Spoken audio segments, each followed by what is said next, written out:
फरीसियों में निकोदेमस नाम का एक मनुष्य था जो यहूदियों का सरदार था। उसने रात को यीशु के पास आकर उससे कहा, हे रब्बी, हम जानते हैं कि तू परमेश्वर की ओर से गुरु होकर आया है, क्योंकि कोई इन चिन्हों को जो तू दिखाता है, यदि परमेश्वर उसके साथ ना हो तो नहीं दिखा सकता। यीशु ने उसको उत्तर दिया, मैं तुझसे सच सच कहता हूँ, यदि कोई नए सिरे से ना जन्मे तो परमेश्वर का राज देख नहीं सकता। निकोदेमस ने उससे कहा, मनुष्य जब बूढ़ा हो गया तो कैसे जन्म ले सकता है? क्या वह अपने माता के गर्भ में दूसरी बार प्रवेश करके जन्म ले सकता है? यीशु ने उत्तर दिया, मैं तुझसे सच सच कहता हूँ, जब तक कोई मनुष्य जल और आत्मा से ना जन्मे तो वह परमेश्वर के राज्य में प्रवेश नहीं कर सकता। क्योंकि जो शरीर से जन्मा है वह शरीर है, और जो आत्मा से जन्मा है वह आत्मा है। अचंभा न कर कि मैंने तुझसे कहा, तुझे नए सिरे से जन्म लेना अवश्य है। हवा जिधर चाहती है उधर चलती है, और तू उसका शब्द सुनता है, परंतु नहीं जानता है कि वह कहाँ से आती और किधर को जाती है। जो कोई आत्मा से जन्मा है वह ऐसा ही है।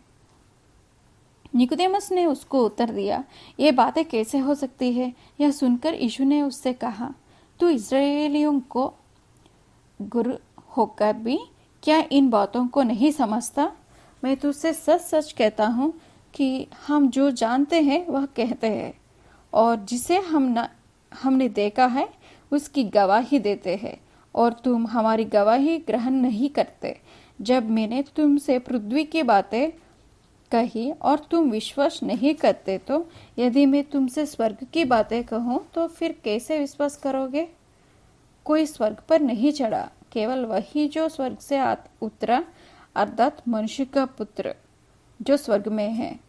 और जिस रीति से मूसा ने जंगल में सांप को ऊंचे पर चढ़ाया, उसी रीति से अवश्य है कि मनुष्य का पुत्र भी ऊंचे पर चढ़ाया जाए, ताकि जो कोई उस पर विश्वास करे वह अनंत जीवन पाए।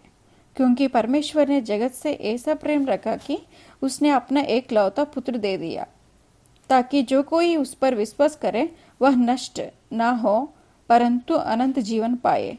परमेश्वर ने अपने पुत्र को जगत में इसलिए नहीं भेजा कि जगत पर दंड की आज्ञा दे, परंतु इसलिए कि जगत उसके द्वारा उद्धार पाए।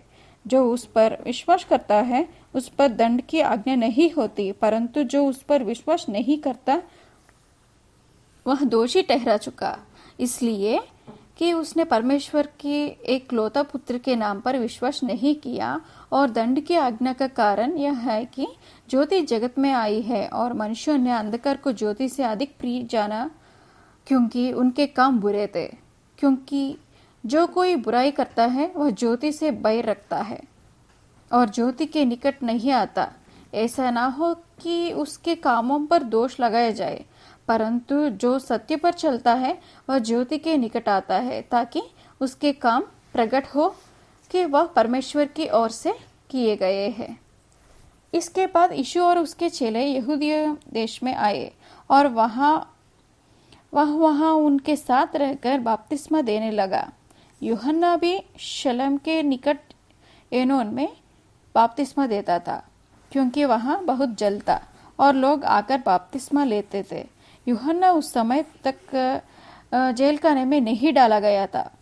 वहाँ यूहन्ना के चेलों को किसी यहूदी के साथ शुद्धि के विषय में वाद विवाद हुआ, और उन्होंने यूहन्ना के पास आकर उससे कहा, हे रब्बी, जो व्यक्ति यरदन के पार तेरे साथ था और जिसकी तूने गवाही दी है, देख, वह बपतिस्मा देता है और सब उसके पास आते हैं। यूहन्ना ने उत्तर दिया, जब तक मनुष्य को स्वर्ग से ना दिया जाए तब तक वह कुछ नहीं पा सकता। तुम तो आप ही मेरे गवाह हो कि मैंने कहा, मैं मसीह नहीं परंतु उसके आगे भेजा गया हूँ। जिसकी दुल्हन है वही दुल्हा है, परंतु दुल्हे का मित्र जो खड़ा हुआ उसकी सुनता है, दुल्हे के शब्द से बहुत हर्षित होता है। अब मेरा यह हर्ष पूरा हुआ है।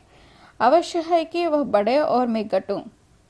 जो ऊपर से आता है वह सर्वोत्तम है, जो पृथ्वी से आता है वह पृथ्वी का है और पृथ्वी की ही बातें कहता है। जो स्वर्ग से आता है वह सबके ऊपर है। जो कुछ उसने देखा और सुना है उसी की गवाही देता है, और कोई उसकी गवाही ग्रहण नहीं करता। जिसने उसकी गवाही ग्रहण कर ली उसने इस बात पर छाप लगा दी कि परमेश्वर सच्चा है, क्योंकि जिसे परमेश्वर ने भेजा है वह परमेश्वर की बातें कहता है, क्योंकि वह आत्मा नाप नाप कर नहीं देता। पिता पुत्र से प्रेम रखता है और उसने सब वस्तुएं उसके हाथ में दे दी है। जो पुत्र पर विश्वास करता है अनंत जीवन उसका है, परंतु जो पुत्र की नहीं मानता वह जीवन को नहीं देखेगा, परंतु परमेश्वर का क्रोध उस पर रहता है।